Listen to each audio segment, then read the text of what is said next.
right? There's something to the placebo effect, right? So if that is a real thing, if you can convince your body that it's got the medicine that it needs and it starts to heal, even though there's no medicine, there's got to be something that is working against you as well with the wrong mindset, right? Look, it's funny to me to hear people rediscovering the placebo effect now. I wrote a book in 1983 called Health and Healing. I had 2 chapters in there on placebos.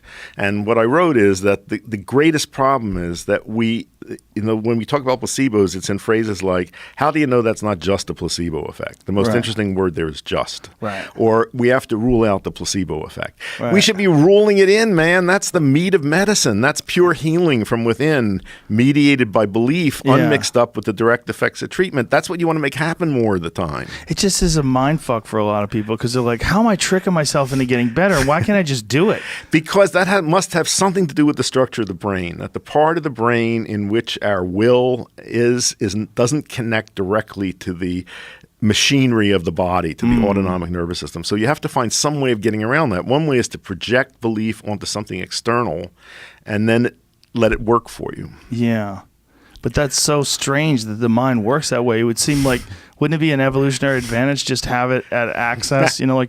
Sure, that'd be nice. But that's the same thing. It's a similar problem to why can't you just get high without taking a drug? The high is in your brain, not in the drug. The drug is a trigger that releases it. Why can't we just sit down and say, well, I'm going to be high for the next 10 minutes? It's the same thing. We don't have access to those controls. It just seems like that one, though, healing and getting better, that one seems like it's something that we should as a culture concentrate on.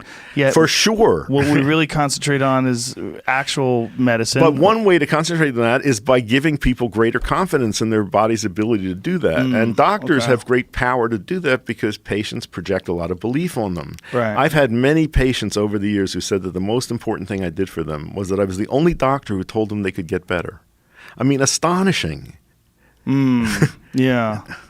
Is it because doctors are just seeing too many patients and they're overwhelmed and they got legal bills and they have... I think I've thought about this a lot, and there's also the negative side of this. I've seen there's something called medical hexing, in which doctors say things that actually interfere with healing or cause people to get worse. And I think a lot of this is done unconsciously.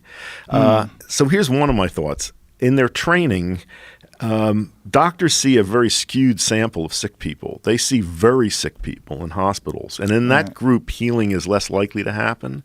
But if you look at the total spectrum of illness, the vast majority of things get better on their own. So I think, observing in yourself, wound healing is a good one to start with. To get greater confidence in your body's ability to do things, that's really valuable. So, but this, obviously, you're not talking about catastrophic injuries. You're just talking about general wellness. I think even in the case of catastrophic injury, this stuff operates. I worked a lot with hypnotherapists over the years, and one of my colleagues did a lot of work in training paramedics to be really careful about what you say around unconscious people who have been massively injured. If a paramedic takes an automobile accident victim and they're putting them in and says, this one's a goner, that is a bad thing. The unconscious mind hears that. On the other hand, you say something opposite to a person, you can see cases where you can stop bleeding in unconscious people severely injured just by giving them suggestions. Whoa. Yeah.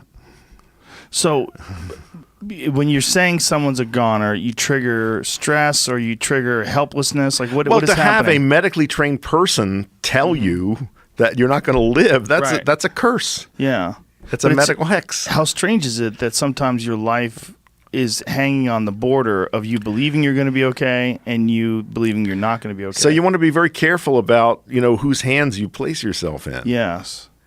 You never want to stay in treatment with a doctor who thinks you can't get better. A negative doctor. Yeah. Well, doctors are just like every other occupation. There's people that are really good at it and are really concentrated and focused, and there's people that are half-assing it. Well, the ones I train through our University of Arizona Center for Integrative Medicine get it. We've graduated about 1,600 physicians now from very intensive training. They're in practice all over the country teaching other people. This is a good thing. Now, when you say integrative medicine, when they're in practice, are they essentially general practitioners? No, we've trained people from all specialties. Any specialty you can name, we've trained them. So orthopedic surgeons, neurologists, dermatologists, anything you can whatever name. it is. Yeah. And so you tend to look at them we teach them all the things they didn't get in medical school: nutrition, mind-body interactions, Right. strengths and weaknesses of alternative medicine, herbal medicine, all that. Like, say someone comes to you and maybe they have a bad case of psoriasis or some Yeah. autoimmune issue like that. Prime target for mind-body medicine, for traditional Chinese medicine, which often works well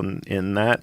Dietary change, put people on an anti-inflammatory diet, use of natural products that reduce inflammation. So there's a wide range of things to choose from. And this does not reject conventional treatment. You know, we may use conventional medication, but if you do, I recommend using the lowest dose of the least potent agent. Start off with that, and you can ramp up if you need to.